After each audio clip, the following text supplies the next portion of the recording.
नमस्ते भाइयों, मैं अनुराग। आज मैं बात करने जा रहा हूँ प्रथम विश्व युद्ध के बारे में। प्रथम विश्व युद्ध संधियों एवं प्रसंधियों का त्रासद परिणाम था। साम्राज्यवाद, राष्ट्रवाद, सैनिकरण की अवधारणा ने प्रथम विश्व युद्ध की पृष्ठभूमि को तैयार की, जिसमें पारस्परिक संदेह भय ने अपने ढंग से योगदान दिया। विश्व इतिहास का यह प्रथम युद्ध था जो इतना व्यापक, विस्तृत एवं लंबा था। इस युद्ध को विश्व युद्ध इसलिए नहीं कहते कि इसमें विश्व के सभी प्रमुख देशों ने भाग लिया था, बल्कि इसे विश्व युद्ध इसलिए कहते हैं क्योंकि इसका प्रभाव पूरे विश्व पर अप्रत्यक्ष या प्रत्यक्ष रूप से पड़ा था। लेकिन यह मानना है कि साम्राज्यवाद पूंजीवाद का सर्वोच्च शिखर है। पूंजीवादी व्यवस्था विभिन्न चरणों से गुजरते हुए अंततः उपनिवेशवाद एवं साम्राज्यवाद में परिवर्तित हो गया। इस साम्राज्यवादी प्रतिस्पर्धा ने विश्व को विश्व युद्ध के चपेट में ले लिया। विश्व युद्ध और कुछ नहीं बल्कि प्रथम औद्योगिक क्रांति एवं द्वितीय औद्योगिक क्रांति के राष्ट्रों के बीच हितों का टकराव था। जैसा कि हम जानते हैं कि प्रथम औद्योगिक क्रांति 18वीं सदी के उत्तरार्ध में हुई, जिसमें मुख्य रूप से ब्रिटेन और फ्रांस लाभान्वित हुए। इन देशों ने कच्चे माल, सस्ता श्रम और बाजार की खोज में विश्व के प्रमुख देशों को प्रभाव में बांट लिया था। फिर भी अभी एशिया, अफ्रीका एवं लैटिन अमेरिका के अनेक क्षेत्र ऐसे थे जहाँ उपनिवेशीकरण या तो नहीं था या तो प्रभावी तरीके से नहीं था। द्वितीय औद्योगिक क्रांति में जो 19वीं शताब्दी के उत्तरार्ध में हुई, जिसमें मुख्यतः जापान, जर्मनी, इटली, रूस और अमेरिका लाभान्वित हुए। चूँकि इन देशों में औद्योगिकीकरण अभी अभी हुआ था, इसलिए यह देश उपनिवेशवादी प्रतिस्पर्धा में देर से प्रविष्ट हुए। 19वीं शताब्दी के अंतिम 3 दशकों में 20वीं शताब्दी के प्रथम 2 दशकों के बीच हुए क्षेत्रों का उपनिवेशीकरण किया गया। 20वीं सदी के द्वितीय दशक में जब उपनिवेशीकरण अपनी पूर्णता पर पहुंचा तो विभिन्न औद्योगिकीकरण के बीच साम्राज्यवादी प्रतिस्पर्धा अत्यधिक तीव्र हो गया। साम्राज्यवादी प्रतिस्पर्धा के इस दौर में विभिन्न यह प्रक्रिया पूरी हुई तो सभी राष्ट्रों का जमावड़ा यूरोप में शुरू हो गया। स्वाभाविक रूप से इसी जमावड़े ने यूरोप की शक्ति के संतुलन को तोड़ दिया, विश्व को यह महायुद्ध में झोंक दिया। प्रथम विश्व युद्ध की पृष्ठभूमि फ्रैंकफर्ट की संधि 1871 में ही बन चुकी थी। इस संधि के तहत जर्मनी ने फ्रांस से एल्सास और लॉरेंस क्षेत्र छीन लिया। यह क्षेत्र आर्थिक दृष्टि से महत्वपूर्ण था, लेकिन इससे भी बड़ी बात यह है कि फ्रांस इसको अपना अपमान समझता था। बिस्मार्क इस बात से अवगत था कि फ्रांस कभी अपने इस अपमान को भूलेगा नहीं और इसका बदला लेने का प्रयास करेगा। तो उसने फ्रांस को यूरोपीय मंच पर अलग थलग कर देना चाहा ताकि भविष्य में फ्रांस प्रतिशोध लेने की स्थिति में न आ सके। बिस्मार्क की इसी चिंता ने संधि प्रणाली को जन्म दिया। उसने 3 सम्राटों का संघ बनाया, जिसमें जर्मनी, ऑस्ट्रिया और रूसी शासनाध्यक्ष शामिल थे।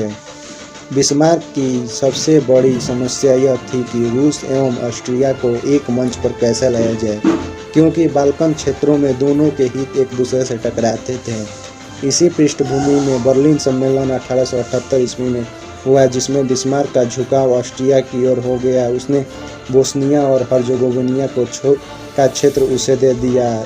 इससे रूसी भावनाओं को स्वाभाविक रूप से ठेस लगा और वह जर्मनी की ओर उदासीन हो गया। दूसरी ओर जर्मनी और ऑस्ट्रिया में 1879 में संधि हुई, जिसके तहत अगर कोई शक्ति किसी दूसरे देश पर आक्रमण करती है तो पहली शक्ति उसकी रक्षा करेगी। बिस्मार्क ने अब ध्यान इटली की ओर केंद्रित किया और उसे अपनी मित्र मंडली में शामिल करना चाहा। तभी बिस्मार्क को एक अवसर मिला जब फ्रांस ने ट्यूनीशिया पर अधिकार कर लिया। इससे नाराज होकर बिस्मार्क के खेमे में इटली चला गया। इन्हीं परिस्थितियों में जर्मनी, ऑस्ट्रिया और इटली के बीच त्रिगुट संधि हुई।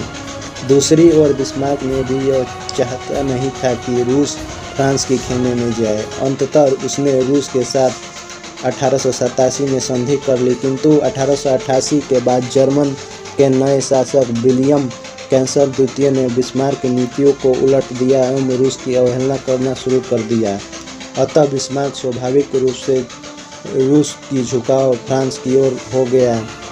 विलियम कैंसर द्वितीय की गतिविधियों से नाराज होकर चांसलर बिस्मार्क ने इस्तीफा इस्तीफा दे दिया। दूसरी ओर फ्रांस अंतर्राष्ट्रीय राजनीति में अलग थलग पड़ता जा रहा था, अतः उसने अपनी जड़ता को त्याग कर अंतर्राष्ट्रीय राजनीति में दिलचस्पी लेने लगे। फ्रांस ने रूसी पूंजी निवेश करना शुरू कर दिया। इसी पूंजी निवेश में दोनों के हित परस्पर मिलने लगे। इसी पारस्परिक हितों को स्वाभाविक परिणाम था कि रूस एवं फ्रांस के बीच संधि 1894 ईस्वी में हुई। इंग्लैंड अंतर्राष्ट्रीय राजनीति में स्वयं को अलग थलग महसूस करने लगा, क्योंकि प्रमुख यूरोपीय राष्ट्रों का ध्रुवीकरण प्रारंभ हो चुका था। दूसरी ओर विलियम द्वितीय ने भी अपनी नीतियों से इंग्लैंड को क्षुब्ध कर दिया। उसने नौसेना के क्षेत्र में इंग्लैंड को से प्रतिद्वंद्विता प्रारंभ कर दी, ताकि नौसेना के क्षेत्र में ब्रिटेन की सर्वोच्चता को तोड़ा जा सके। अतः स्वाभाविक रूप से ब्रिटेन फ्रांस के समीप आने लगा। उसने परंपरागत प्रतिद्वंद्विता के स्थान पर नई प्रतिद्वंद्विता को वरीयता दी। इसी का परिणाम था कि इंग्लैंड और फ्रांस के बीच 1904 में संधि हुई। अब रूस के साथ इंग्लैंड की संधि अनिवार्य हो गई, परंतु एशिया में इंग्लैंड एवं रूस की हित आपस में टकराते थे। ये तिब्बत और अफगानिस्तान के क्षेत्र थे, लेकिन 1905 में जापान की पराजय से रूस इंग्लैंड की ओर देखा। इन्हीं परिस्थितियों में फ्रांस, रूस और इंग्लैंड के बीच एक त्रिपक्षीय संधि हुई, जिसे ट्रिपल एंटेंटे के नाम से जानते हैं, जो 1907 ईस्वी में हुई। इसी तरह 20वीं शताब्दी के प्रथम दशक में यूरोप में कूटनीतिक आंदोलन पूरा हो चुका था एवं यूरोपीय शक्तियाँ दो गुट में बच चुकी थी, किंतु कुल मिलाकर ये गुट रक्षात्मक ही थे। दोनों की शक्तियाँ लगभग बराबर थीं एवं दोनों में से कोई भी गुट युद्ध की पहल करने के लिए तैयार नहीं था। दोनों गुट इस बात को अच्छी तरह से जानते थे कि अब जो भी युद्ध होगा वो काफ़ी लंबा और विनाशकारी होगा एवं युद्धरत राष्ट्रों को काफ़ी धैर्य व सहन शक्ति का परिचय देना होगा। अतः दोनों ही गुटों ने अपनी विशिष्टता को बनाए रखने के लिए सैन्यीकरण की अत्यधिक बल देना प्रारंभ किया, ताकि वो दूसरे गुट से ज़्यादा शक्तिशाली हो जाए। अब इस सैन्यीकरण ने दो प्रकार के प्रभाव उत्पन्न किए। प्रथम, इसने यूरोपीय देशों में पारंपरिक भय एवं संदेह का वातावरण उत्पन्न किया। द्वितीय, सैनिक नीतियों पर अत्यधिक बल देने के कारण धीरे धीरे नीति निर्माण कार्य सिविल अधिकारियों के हाथों से फिसल कर सैनिक अधिकारियों के हाथों में जाने लगा। इस प्रकृति की शुरुआत तो वैसे 1871 ईस्वी से ही देखी जाने लगी थी। इसके साथ ही सैनिक महकमों में एक नई अवधारणा प्रचलित हुई। अगर कोई शत्रु सैनिक दृष्टि से अपनी मजबूती बना रहा है तो उसके सैनिक कार्यक्रम को पूरा होने से पहले ही उस पर आक्रमण कर देना चाहिए। औद्योगिकरण एवं सैन्यीकरण ने जर्मनी एवं इंग्लैंड के बीच प्रतिद्वंद्विता उत्पन्न कर दी। आर्थिक एवं सैन्य सुधारों के पश्चात जर्मनी एवं यूरोपीय शक्ति के रूप में उभरा। दूसरी तरफ इंग्लैंड एक विशेष शक्ति था। इंग्लैंड की सैनिक शक्ति के आधार पर उसकी सैनिक सर्वोच्चता थी। बिस्मार्क इंग्लैंड की इस भावना से अवगत था, इसलिए उसने कभी इस क्षेत्र में उसे चुनौती नहीं दी। किंतु नए शासक विलियम द्वितीय ने बिस्मार्क की नीतियों के उलट वह इंग्लैंड को उन विशिष्टताओं से वंचित कर देना चाहता था जिनकी बदौलत इंग्लैंड एक विश्व शक्ति बन चुका था। इससे इंग्लैंड और जर्मनी के बीच वैमनस्यता उत्पन्न हो गई। इस पारस्परिक वैमनस्यता को सर्ववादी और जर्मनवादी आंदोलन और भी अधिक तूल दिया। सर्बिया के अधीन एक सर्ववादी आंदोलन शुरू हुआ, जिसमें ऑस्ट्रिया के विघटन स्पष्ट नजर आ रहे थे। ऑस्ट्रिया ने 1908 ईस्वी में बोस्निया और हर्ज़ेगोविना पर अधिकार कर लिया।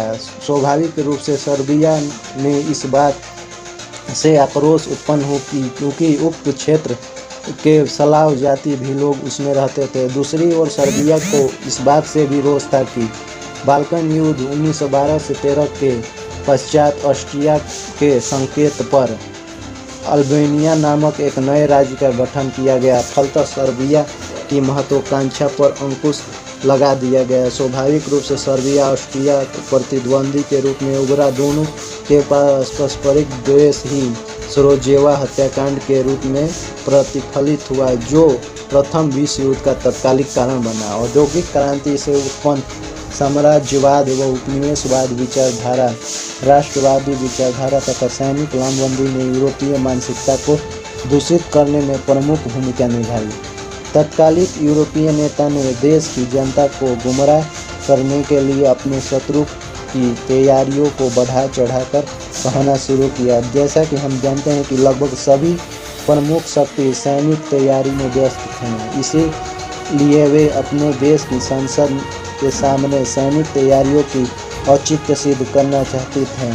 अतः वे संसद को गुमराह करने वाला बयान देने लगे। उन्होंने सैन्यवादी सीधे तौर पर राष्ट्रवाद से जोड़ दिया और इसे राष्ट्रीय संकट कहा। दूसरी तरफ जनमत को अपने पक्ष में करने के लिए समाचार पत्रों का सहारा लेने लगा। समाचार पत्रों द्वारा आरोप एवं प्रत्यारोपों की एक श्रृंखला तैयार की। समाचार पत्रों ने यूरोपीय जन मानसिकता को दूषित करने में अहम भूमिका निभाई। यूरोप में ऐसी मानसिकता बनने लगी कि समस्या का समाधान केवल युद्ध ही हो सकता है और इस तरह युद्ध यूरोपीय जनता की मानसिकता में तैयार हो गई। उपनिवेशवाद, राष्ट्रवाद और सैन्यवाद यूरोप के लिए कोई नई बात नहीं थी, अर्थात 1914 से पहले सारे तत्व मौजूद थे। फिर भी प्रश्न उठता है कि विश्व युद्ध 1914 में ही क्यों शुरू हुआ। ऐसा इसलिए अब तक की राजनीतिक दक्षता, कूटनीतिक उपायों से उत्पन्न समस्या का समाधान ढूंढ लिया जाता था, किंतु 1914 से ठीक पहले एक विशेष बात हुई कि यूरोपीय में कूटनीतिज्ञ प्रक्रिया अवरुद्ध हो गई। अगर आज के परिप्रेक्ष्य में तुलना की जाए तो कहा जा सकता है कि 1914 की स्थिति में विश्व ऐसे था जिसमें नाटो एवं वर्षा पैक्ट तो था, लेकिन संयुक्त राष्ट्र संघ अनुपस्थित था। यूरोप की प्रमुख शक्तियों के बीच उपनिवेश और व्यापक के लिए टकराव होते रहते थे। साथ ही यूरोप के अंदर होने वाली कुछ के घटनाओं को लेकर भी टकराव थे। उस समय यूरोप में 6 प्रमुख शक्तियाँ थी: ब्रिटेन, जर्मनी, ऑस्ट्रिया, हंगरी, रूस, फ्रांस और इटली। एक प्रश्न जिसमें से ये सभी देश उलझ गए वह था यूरोप में बाल्कन प्रायद्वीपों के देशों का प्रश्न। बाल्कन प्रायद्वीप देश उस्मानिया साम्राज्य के अधीन थे। स्वाधीनता के लिए अनेक जातियां इस साम्राज्य के विरुद्ध विद्रोह कर रही थी। रूस के जार को आशा थी कि इन क्षेत्रों से उस्मानिया तुर्कों का शासन समाप्त होने के बाद ये क्षेत्र रूस के नियंत्रण में आ जाएंगे। उन्होंने सर्व स्लाव नामक एक आंदोलन को बढ़ावा दिया जो इस सिद्धांत पर आधारित था कि पूर्वी यूरोप के सभी स्लाव एक ही जनगण के लोग हैं। स्लाव ऑस्ट्रिया हंगरी के अनेक क्षेत्रों में भी रहते थे, इसलिए रूस ने उस्मानिया साम्राज्य और ऑस्ट्रिया हंगरी दोनों के खिलाफ आंदोलन को बढ़ावा दिया। सर्बिया को रूस का संरक्षण माना जाता था। बाल्कन क्षेत्र में रूस के बढ़ते प्रभाव को नियंत्रित करने के लिए यूरोप की प्रमुख शक्तियाँ सक्रिय हो गई। इसमें ऑस्ट्रिया और जर्मनी प्रमुख थे। स्लाव बहुल क्षेत्र को एक करने के आंदोलन का नेतृत्व बाल्कन प्रायद्वीप एक ही प्रमुख देश सर्बिया कर रहा था। उपनिवेशों को लेकर होने वाली टकराव के कारण 19वीं शताब्दी के अंतिम शासक और उसके बाद के काल में यूरोपीय तनाव की स्थिति मौजूद हो गई।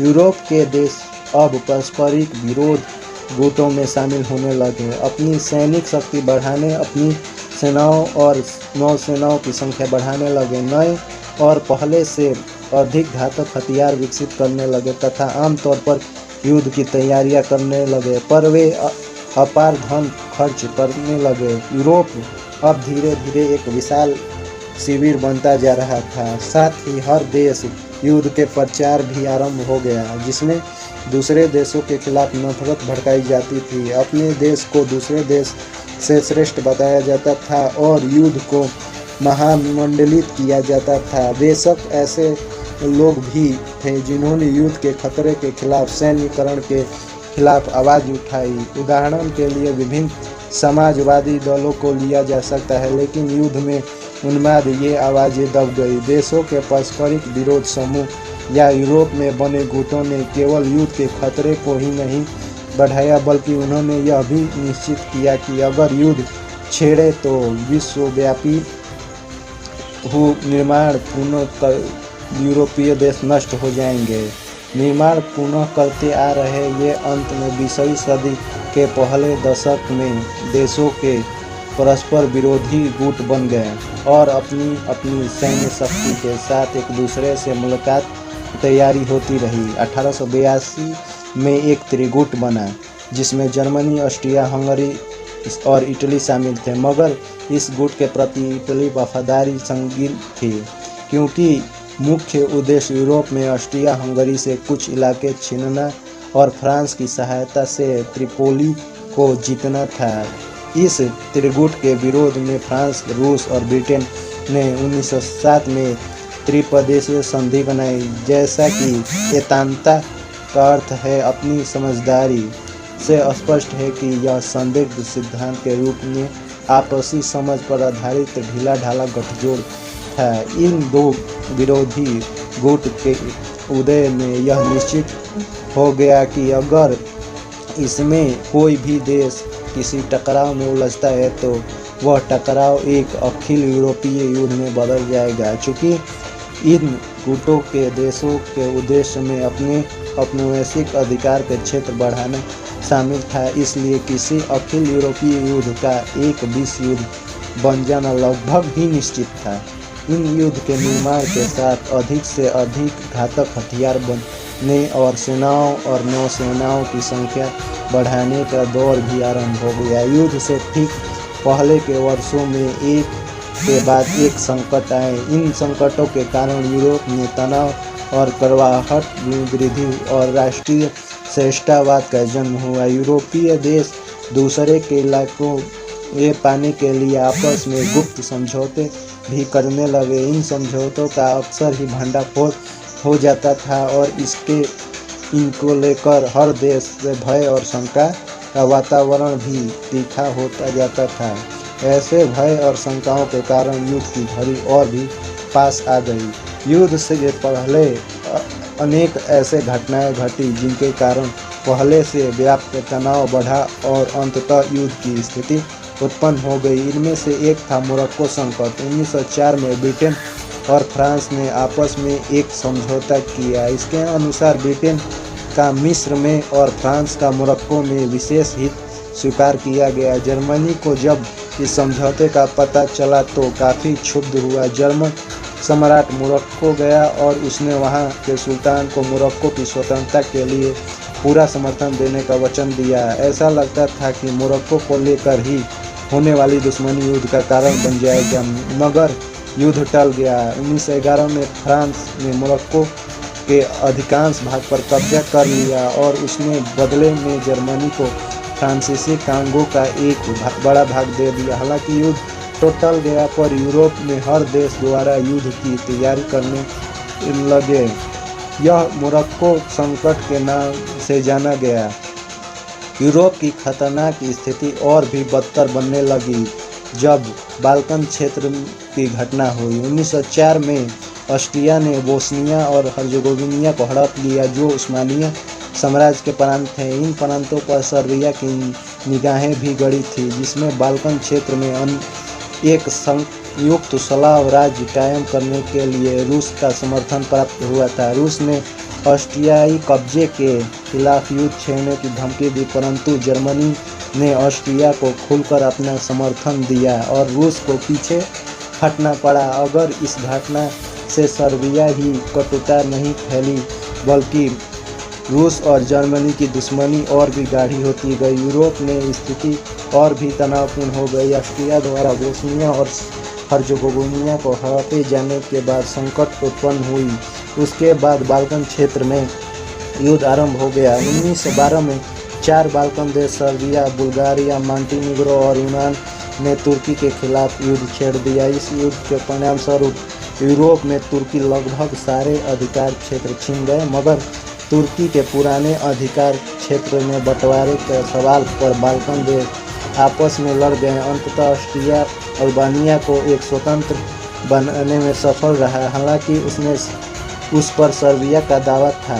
सर्बिया की महत्वाकांक्षाएं पूरी न होने पर ऑस्ट्रिया के खिलाफ और कड़वाहट पैदा हो गई। इन सभी घटनाओं के कारण यूरोप युद्ध के कगार पर आ गया। यह बाल्कन संकट के नाम से जाना जाता है, जिसकी परिणति बाल्कन युद्ध 1912 से 13 के बीच के रूप में हुई। इस युद्ध को प्रथम विश्व युद्ध का पूर्वाभ्यास माना गया है। युद्ध का आरंभ एक मामूली घटना से हुई थी। अगर यूरोप के वर्षों की युद्ध की तैयारी कर रहे हैं तो दो परस्पर विरोधी शिविर से न बटा होता तो इस घटना से कोई खास तहलका नहीं मचता। 28 जून 1914 को आर्चड्यूक फ्रांसिस फर्डिनेंड की बोस्निया की राजधानी सराजेवो में हत्या कर दी गई। फर्डिनेंड ऑस्ट्रिया हंगरी की गद्दी का उत्तराधिकारी था। ऑस्ट्रिया ने इस हत्या से सर्बिया का हाथ देखा और उसे चेतावनी दी। सर्बिया ने इस चेतावनी की एक मानने से इनकार कर दिया क्योंकि वह उसकी पूर्ण स्वतंत्रता के खिलाफ थी। 28 जुलाई 1914 को ऑस्ट्रिया ने सर्बिया के खिलाफ युद्ध की घोषणा कर दी। रूस ने सर्बिया को पूर्णतः सहायता देने का वादा किया था, इसलिए युद्ध की तैयारी करने लगे। जर्मनी ने 1 अगस्त को रूस और 3 अगस्त को फ्रांस के खिलाफ युद्ध की घोषणा कर दी। फ्रांस पर दबाव डालने के लिए जर्मन सेनाएं 4 अगस्त को बेल्जियम में घुस गई। उसी दिन ब्रिटेन ने जर्मनी के खिलाफ युद्ध की घोषणा कर दी। अनेक दूसरे देश भी लड़ाई में शामिल हो गए। सुदूर पूर्व में जर्मनी के उपनिवेश हथियार के उद्देश्य से जापान ने जर्मनी के खिलाफ युद्ध की घोषणा कर दी। तुर्की और बुल्गारिया जर्मनी के तरफ हो गए। तुर्की ने रूस के विरुद्ध युद्ध की घोषणा कर दी। उसकी प्रतिक्रिया में रूस ने भी तुर्की के विरुद्ध युद्ध की घोषणा कर दी। इसी प्रकार बुल्गारिया ने जर्मनी के पक्ष में सर्बिया पर आक्रमण कर दिया। त्रिगुट के सदस्य होने के बावजूद इटली कुछ समय तक तटस्थ बना रहा। 1 वर्ष के पश्चात वह जर्मनी और ऑस्ट्रिया हंगरी के खिलाफ युद्ध में शामिल हुआ। जर्मनी को आशा थी कि वह बेल्जियम पर बिजली की तरह मार करके फ्रांस पर हमला करेगा और उसे कुछ ही हफ्तों में हरा देगा और तब वह रूस से उलझेगा। कुछ समय तक ऐसा लगा कि यह योजना सफल होगी। जर्मन सेना पेरिस से मात्र 20 किलोमीटर ही दूर थे। रूस ने जर्मन और ऑस्ट्रिया पर हमले आरंभ कर दिए और इसलिए कुछ जर्मन सेना पूर्वी मोर्चों पर भी भेजना पड़ा। जल्द ही फ्रांस की तरफ सेना बढ़ना रुक गया और यूरोप में युद्ध लंबे समय के लिए गतिरोध पैदा हो गया।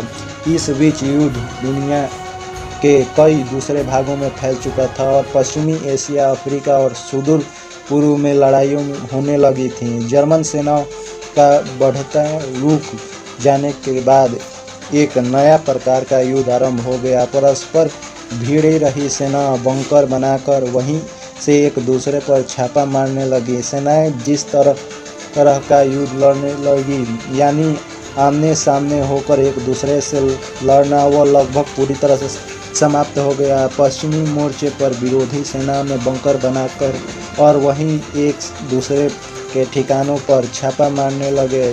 लगभग 4 वर्षों तक कोई भी पक्ष दूसरे को विस्थापित नहीं कर सका। यूरोपीय देश अपने अपने उपनिवेशों में भर्ती किए गए सैनिकों का उपयोग इस युद्ध में किया। पूर्वी मोर्चे पर जर्मनी और ऑस्ट्रिया को रूस के हमले को नाकाम बनाने और रूस की साम्राज्य के कुछ भाग को कब्जे करने में कामयाबी मिली। यूरोप से बाहरी फिलिस्तीन, मेसोपोटामिया और अरब में उस्मानिया साम्राज्य के खिलाफ अभियांतर संगठित किए और जर्मनी तथा तुर्की के खिलाफ भी, जो ईरान में अपना प्रभाव स्थापित करना चाहते थे। पूर्वी एशिया में जापान ने जर्मनी के एकाधिकार क्षेत्र पर कब्जा कर लिया और अफ्रीका में ब्रिटेन तथा फ्रांस ने अधिकांश जर्मन उपनिवेश हासिल लिए।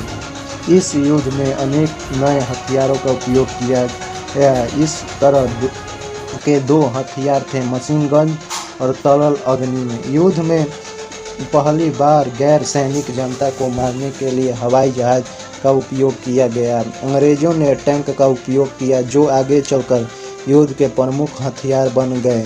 दोनों तरफ युद्धरत गुटों ने एक दूसरे के खदानों, कारखानों, माल और भी अत्यधिक चीज़ों पहुंचाने पर रोक लगा दी की कोशिश की और इस काम में समुद्री युद्ध की प्रमुख भूमिका रही। जर्मन ने बड़ी पैमाने पर यू बोट नामक पनडुब्बियों का उपयोग किया। इसका उद्देश्य दुश्मनों के जहाज़ों को ही नहीं बल्कि ब्रिटिश बंदरगाहों की ओर बढ़ रही तटस्थ सेनाओं की नौसेनाओं को भी नष्ट करना था।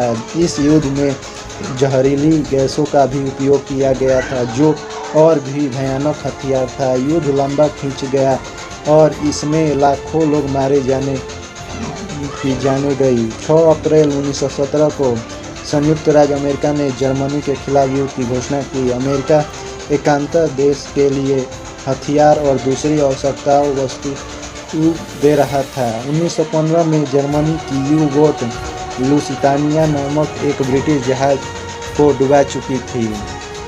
मारने वाले 1153 यात्री में 128 अमेरिकी थे।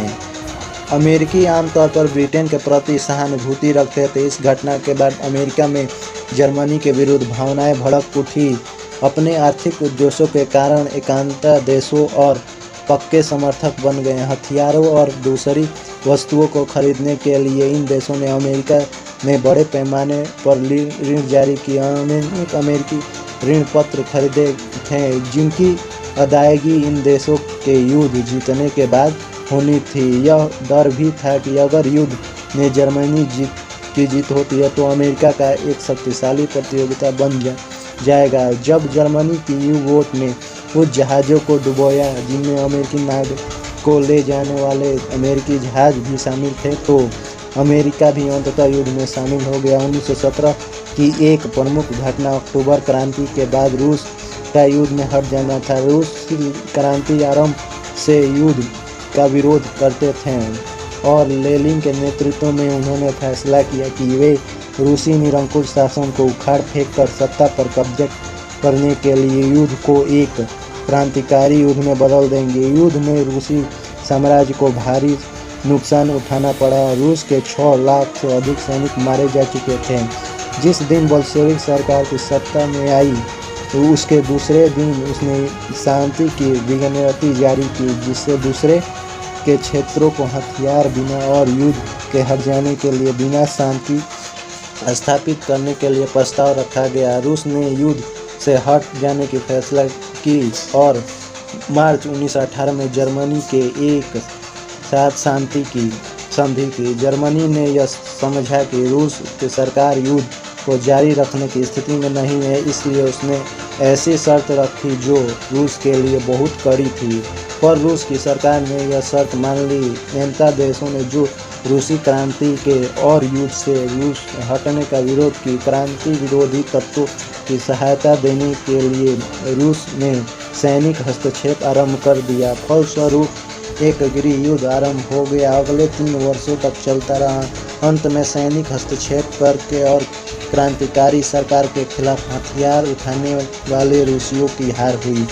युद्ध के समाप्त कराने के लिए अनेक प्रयास किए गए। सन 1917 में आरंभ के कुछ साम्यवादी पार्टियों ने भी प्रस्ताव किया कि एक अंतर्राष्ट्रीय समाजवादी सम्मेलन का आयोजन किया जाए, जो कि किसी भूभाग के हथियार बिना युद्ध समाप्ति के लिए जनगणना के आत्मनिर्णय का अधिकार को मान्यता देने के लिए समुचित प्रस्ताव तैयार करें, मगर यह सम्मेलन नहीं हो सका। रूस की बोल्शेविक सरकार ने जो प्रस्ताव रखे थे कि भूभाग हथियार के बिना और युद्ध के हट जाने के लिए बिना जनगणों के आत्मनिर्णय के सिद्धांत पर आधार पर शांति स्थापित की जा सके, उन प्रस्ताव को युद्धरत देशों की जनता ने स्वागत किया, पर ये प्रस्ताव खारिज कर पोप ने भी शांति प्रस्ताव रखे, पर उनको भी गंभीरता से नहीं लिया गया। हालांकि युद्ध समाप्ति करने के प्रस्ताव को युद्धरत देशों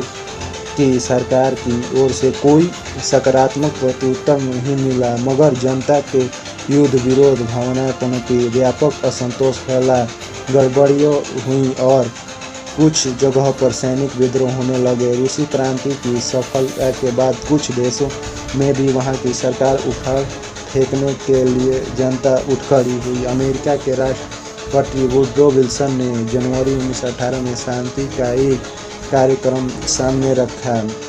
यह राष्ट्रपति विल्सन के 14 सूत्री नाम से विख्यात थे, जिसमें राज्यों के बीच खुली बातचीत करना, जहाज रानी की स्वतंत्रता, हथियारों में कमी, बोल्शेविक की स्वतंत्रता, फ्रांस के आत्मसात, लॉरेन की वापसी, यूरोप में स्वतंत्र राज्यों की स्थापना, सभी राज्यों की स्वतंत्रता की जमानत के लिए एक अंतर्राष्ट्रीय संगठन की स्थापना में शामिल थी। युद्ध की समाप्ति के बाद जब शांति की संधियों पर हस्ताक्षर करते हुए तो विल्सन के कुछ सूत्रों शामिल कर लिया गया। जुलाई 1918 में ब्रिटेन, फ्रांस और अमेरिका ने संयुक्त रूप से सैनिक अभियान आरंभ किया और जर्मनी तथा उसके सहयोगी देशों को हार हुई। बुल्गारिया सितंबर में युद्ध से अलग हो गया। अक्टूबर में तुर्की ने आत्मसमर्पण कर दिया। ऑस्ट्रिया हंगरी और जर्मनी के राजनीतिक असंतोष बढ़ गए। 3 नवंबर को ऑस्ट्रिया हंगरी के सम्राट ने आत्मसमर्पण कर दिया। जर्मनी में एक क्रांति फूट पड़ी। जर्मनी एक गणराज्य बना और जर्मन सम्राट कैंसर विलियम द्वितीय भाग पर हॉलैंड चले गए। इस जर्मन सरकार ने 11 नवंबर 1918 को युद्ध विराम की संधि पर हस्ताक्षर किए और इस प्रकार युद्ध समाप्त हो गया। इस समाचार को सारी दुनिया में लोग ने अपार हर्ष के साथ सुना। जनवरी और जून 1919 के बीच विजयी शक्तियों का एक सम्मेलन पहले से पेरिस उपनगर, वर्साय और फिर पेरिस में हुआ। हालांकि इस सम्मेलन में 27 देश ने भाग लिया, मगर शांति संधियों के शर्त केवल 3 देश ब्रिटेन, फ्रांस और अमेरिका तय कर रहे थे। शांति संधियों की शर्तों का निर्धारण करने के लिए जिन 3 व्यक्तियों को निर्णायक भूमिका थी वे थे अमेरिकी राष्ट्रपति वुडरो विल्सन, ब्रिटेन के प्रधानमंत्री लॉयड जॉर्ज और फ्रांस के प्रधानमंत्री जॉर्ज क्लेमेंट। के सम्मेलन में पराजित देशों को कोई भी प्रतिनिधित्व नहीं दिया गया। विजेता देश सम्मेलन से रूस को बाहर रखा। इस तरह संदिग्ध शर्तों को पराजित और विजित देशों के बीच बातचीत द्वारा नहीं तय की हुई, बल्कि ये विजेता द्वारा पराजित देशों पर लादी गई। युद्ध के बाद मुख्यतः संधि जर्मनी के साथ 28 जून 1919 को हुई। वर्साय की संधि कहते हैं। जर्मनी की गणतांत्रिक सरकार को युद्ध की धमकी देकर इस संधि पर हस्ताक्षर करने के लिए मजबूर किया गया। संधि में जर्मनी और उसके सहयोगी को आक्रमण कर दोषी ठहराया गया। फ्रांस को अल्सास लॉरेन वापस दे दिया गया। सार नामक जर्मन क्षेत्र को कोयला खदान 15 वर्षों के लिए फ्रांस को दे दी गई। यह क्षेत्र राष्ट्रीय संघ के प्रशासन में आ गया। जर्मनी को अपने युद्ध पूर्व क्षेत्रों का कुछ भाग डेनमार्क, बेल्जियम, पोलैंड और चेकोस्लोवाकिया को दे दिया गया। राइन नदी घाटी को सुनार रहित नहीं को फैसला दिया गया। संधि में जर्मनी के निशस्त्रीकरण की व्यवस्था की गई थी। उसने अपनी सेना को घटाकर 1 लाख करने पर उससे वायु सेना और पनडुब्बियां रखने का अधिकार छीन लिया गया। जर्मनी के सारे उपनिवेश उससे छीन कर विजेता को दे दिए गए। टोगो और कैमरून ब्रिटेन और फ्रांस ने आपस में बांट लिया। दक्षिण पश्चिम अफ्रीका और पूर्वी अफ्रीका में जर्मन उपनिवेश ब्रिटेन और बेल्जियम, दक्षिण अफ्रीका और पुर्तगाल को दे दिए गए।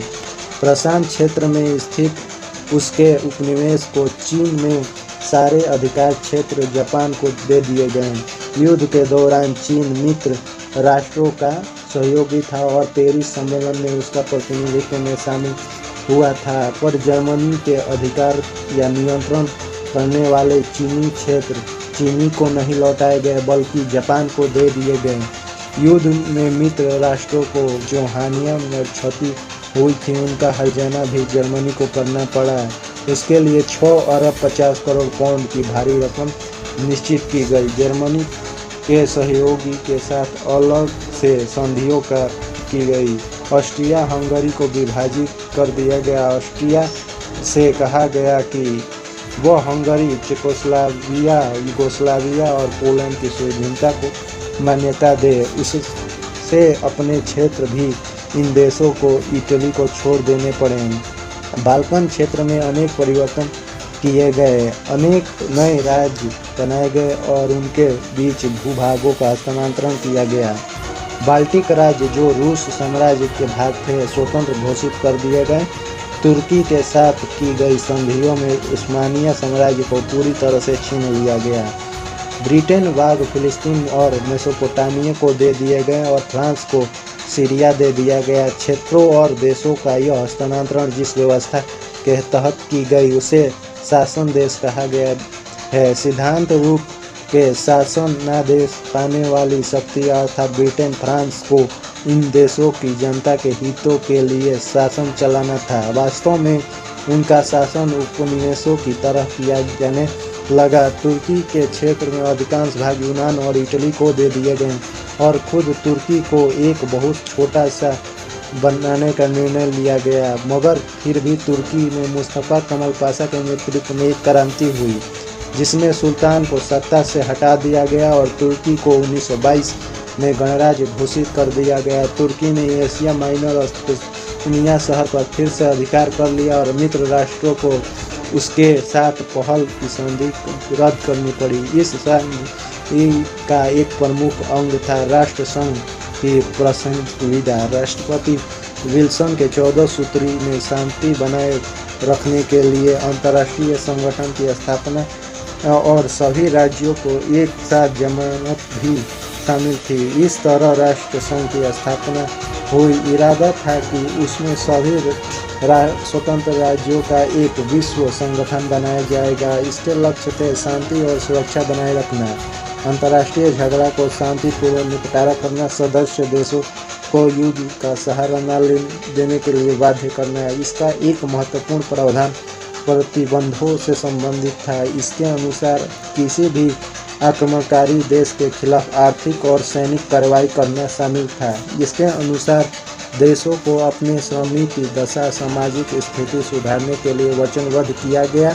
इन उद्देश्यों से अंतर्राष्ट्रीय श्रम संगठन की स्थापना हुई जो आज भी संयुक्त राष्ट्र की एक विशेषकृत एजेंसी है। मगर शांति और राष्ट्रों की स्वतंत्रता बनाए रखने के लिए सही अर्थ में एक विश्व संगठन बनाने की जो आशा थी वह लीग की स्थापना में पूरी न हो सकी। दो प्रमुख देश जर्मनी और सोवियत संघ को वर्षों तक इसका सदस्य बनाने नहीं दिया गया। दूसरी तरफ स्वतंत्र राष्ट्र न था पर उसे राष्ट्र बना लिया गया। लीग की स्थापना में महत्वपूर्ण भूमिका संयुक्त राज्य अमेरिका ने निभाई पर उसी ने अंत में इसमें न शामिल होने का फैसला किया। लीग कभी एक प्रभावशाली संगठन नहीं बन सका। चौथे दशक में जब कुछ देशों ने अन्य देशों पर आक्रमण किए तब लीग को या तो अनदेखा किया गया या पूर्व की अवहेलना की गई। शांति संधियों की एक महत्वपूर्ण विशेषता थी पराजित देशों के उपनिवेशों के प्रति उसका रवैया।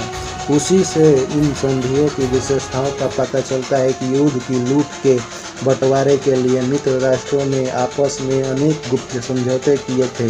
युद्ध में साम्राज्यवादी चरित्र को सिद्ध करने के लिए सोवियत सरकार ने इन संधियों को भंडाफोड़ कर दिया। युद्ध के दौरान मित्र राष्ट्र ये दावे करते रहे कि युद्ध स्वतंत्रता और लोकतंत्र के लिए लड़ा जा रहा है। राष्ट्रपति विल्सन ने कहा था, विश्व को लोकतंत्र के लिए सुरक्षित स्थान बनाने के लिए परिस्थितियों को पैदा कर दी। अब यह प्रश्न उठता है कि क्या प्रथम विश्व युद्ध को टाला जा सकता था। वस्तुतः प्रथम विश्व युद्ध के कारण की जांच करने पर हम पाते हैं कि इसमें कोई कारण इतना सशक्त नहीं था जो युद्ध को अनिवार्य बना देता। इसके पहले भी बहुत से कारक मौजूद थे किंतु महायुद्ध 1914 में हुआ था। इसकी वजह थी संपूर्ण यूरोप में युद्धों की मानसिकता निर्मित हो चुकी थी। युद्ध का मनोवैज्ञानिक इतना सशक्त हो चुका था कि सभी प्रश्नों का एकमात्र निराकरण युद्ध ही दिखता था। जैसा कि कार्नियल महोदय का मानना है कि राजा या राजकुमार की हत्याकांड युद्ध का अनिवार्य कारण नहीं हो सकता क्योंकि सेरोजोवा के हत्याकांड से पूर्व 19 ईस्वी में इटली के शासक तथा 1909 में पुर्तगाल के शासक की हत्या कर दी गई। इस तर्क से जेम्स पॉल का वह विचार खंडित होता है जिसमें उन्होंने यह अवधारणा स्पष्ट की कि सेरोजोवा हत्याकांड विश्व युद्ध का सर्व प्रमुख कारण था। अगर इस दृष्टि से देखा जाए तो ऐसा प्रतीत होता है कि युद्ध को टाला जा सकता था। दूसरी ओर गंभीरता से देखने पर हम पाते हैं कि प्रथम विश्व युद्ध के कारण उतने सहज व स्वाभाविक नहीं थे जितने ऊपर से दिखने में लगते थे। विश्व युद्ध का मौलिक कारण आर्थिक हितों की टकराव थे जो आर्थिक, राजनीतिक, सामाजिक एवं राष्ट्रीय प्रतिष्ठा से जुड़ गया। अगर कोई मुद्दा जब राष्ट्रीय मुद्दा व स्वाभिमान से जुड़ जाए, अगर इस मुद्दे के साथ युद्ध व शांति के विकल्प का चुनाव आ खड़ा हो तो यूरोपीय शक्तियाँ युद्ध को चुनने में ही तत्पर होती, क्योंकि ऐसी मानसिकता का निर्माण हो चुका था। अतः युद्ध अनिवार्य एवं असंभावित था। ईमानदार कोशिशों के बाद समय को आगे बढ़ाया जा सकता था, कुछ समय के लिए इसे स्थगित किया जा सकता था, किंतु अंतिम रूप से इसे टाला नहीं जा सकता था। 20वीं शताब्दी के दूसरे दशक में लड़ा गया यह युद्ध अब तक सबसे बड़ा युद्ध था। पहला ऐसा युद्ध था जिसमें विश्व की प्रमुख शक्तियों ने प्रत्यक्ष या अप्रत्यक्ष तरीके से भाग लिया था।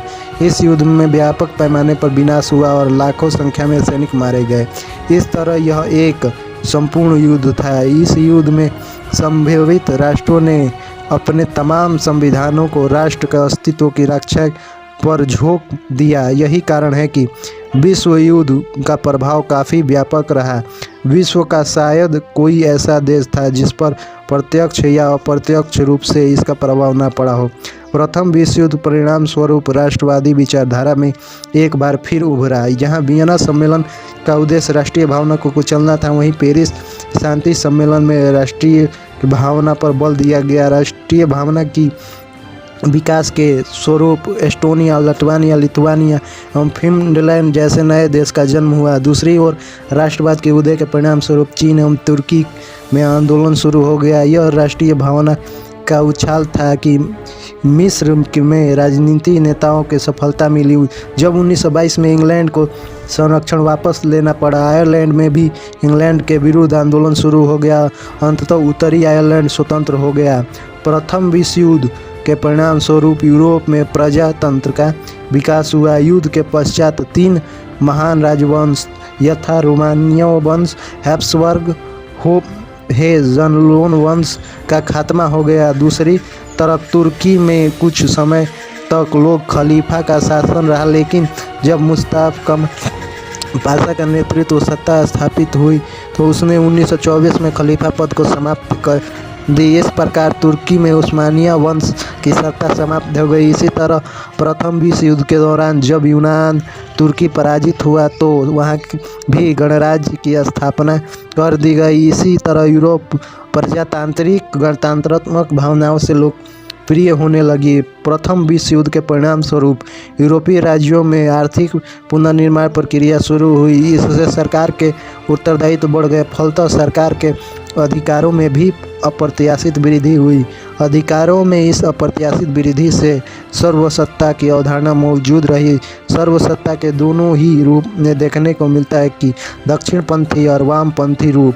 दक्षिणपंथी रूप में को इटली फांसीवादी, जर्मन में नाजीवादी तथा जापान में सैन्यवाद के रूप में देखा जाता है। इसका वामपंथ का रूप रूस, चीन, साम्यवादी सत्ता में के रूप में देखने को मिलता है। प्रथम विश्व युद्ध के परिणाम स्वरूप विश्व परिदृश्य में भी परिवर्तन देखने को मिलता है। अभी तक नीतियों के निर्धारण के मुख्य रूप से यूरोपीय शक्तिशाली देशों के हाथ में था, लेकिन प्रथम विश्व युद्ध ने इसकी शक्ति कमजोर कर दिया और एक नए राष्ट्र को उभरने का मौका दिया। आश्चर्य की यह बात है कि कोई यूरोपीय राष्ट्र नहीं था, बल्कि एक अमेरिकी राष्ट्र था और वह राष्ट्र संयुक्त राज्य अमेरिका था। संयुक्त राज्य अमेरिका ने इस युद्ध में न सिर्फ निर्णायक भूमिका निभाई बल्कि युद्धोपरांत यूरोप के आर्थिक पुनर्निर्माण में सक्रिय भूमिका निभाई। इस तरह उसका महत्व स्वतः स्थापित हो गया। प्रथम विश्व युद्ध पूंजीवादी व्यवस्था के विरोधाभास का परिणाम था। साम्राज्यवादी पूंजीवाद का सर्वोच्च शिखर होता है। इस साम्राज्यवादी महत्वाकांक्षा ने विश्व युद्ध को जन्म दिया था। विश्व युद्ध के पश्चात 1929 में महान आर्थिक मंदी आई, जिसने विश्व व्यवस्था में अंतर्निहित दोषों को स्पष्ट कर दिया। फलतः यूरोपीय जनमानस एक वैकल्पिक व्यवस्था के खोज में लग गए। यह खोज पूरी हुई साम्यवाद और फांसीवाद के रूप में, अर्थात साम्यवाद या फांसीवाद की विचारधारा पूंजीवादी विचारधारा की विकल्प के तौर पर उभरी। प्रथम विश्व युद्ध के बड़ी संख्या में पुरुष मारे गए थे, जिससे यूरोप की जनसंख्या में पुरुषों की अप्रत्याशित कमी आ गई। अतः पहली बार यूरोपीय महिला को सार्वजनिक जीवन में आने का मौका मिला। आर्थिक और सामाजिक दायित्वों ने महिलाओं को के घर से बाहर निकालने पर बाध्य कर दिया। वे पुरुषों से कंधे से कंधे मिलाकर चलने लगी। इससे यूरोपीय में आर्थिक, सामाजिक, राजनीतिक जीवन में महिलाओं का महत्व बढ़ा। उनमें जागरूकता का विकास हुआ और जागरूकता के तार्किक परिणति थी नारीवादी आंदोलन। इसी आंदोलन के परिणाम स्वरूप इंग्लैंड में महिलाओं को मताधिकार 1918 से 1928 के बीच दिए गए। विश्व युद्ध के पश्चात आर्थिक विध्वंस एवं विश्व आर्थिक मंदी ने मजदूरों को अपने मताधिकार के जागरूक बना दिया। उन्होंने अपने अधिकारों की मांग पर जोर देना शुरू किया। समाजवादी विचारधारा के उनके बीच लोकप्रिय होने लगी। ट्रेड तथा यूनियन अधिक सक्रिय होते चले गए। फलतः पूंजीपति उद्योग वर्ग अब उनके मांगों के प्रति अधिक गंभीर होते थे। परिणाम स्वरूप यूरोप के राजनीतिक जीवन में श्रमिकों का महत्व बढ़ गया। प्रथम विश्व युद्ध ने डार्विन के सिद्धांत, अस्तित्व के लिए संघर्ष और सर्वश्रेष्ठता का उत्तरजीविता का सिद्धांत जैसे को व्यवहार के तौर पर गलत साबित कर दिया। इस युद्ध में जो लोग मारे गए थे वे तत्कालिक विश्व के सर्वश्रेष्ठ लोग थे और उनकी विजय या पराजय को सर्वश्रेष्ठता की उत्तरजीविता में परिभाषित नहीं किया जा सकता। अगर ये लोग जिंदा होते तो भावी यूरोपीय पुनर्निर्माण में महिलाओं की भूमिका निभाते और संभवतः यूरोप में सर्वसत्ता का विकास नहीं हो पाता, जिससे अंततः विश्व को द्वितीय विश्व युद्ध का आग में झोंक दिया। प्रथम विश्व युद्ध ने सबसे बढ़कर यूरोपीय राजनीति की शक्ति संतुलन की अवधारणा को गलत साबित कर दिया। युद्ध के पश्चात यह महसूस किया गया कि शांति व्यवस्था स्थापना के लिए यह सिद्धांत पर्याप्त नहीं और इसका विकल्प खोजा जाने लगा। इस विकल्प में किसी अंतर्राष्ट्रीय संगठन की आवश्यकता पर जोर दिया गया और यह महसूस किया गया कि अंतर्राष्ट्रीय शांति को लंबे समय तक सार्थक बनाए रख सकता है और इस सोच को सार्थक और सकारात्मक परिणाम था राष्ट्र संघ।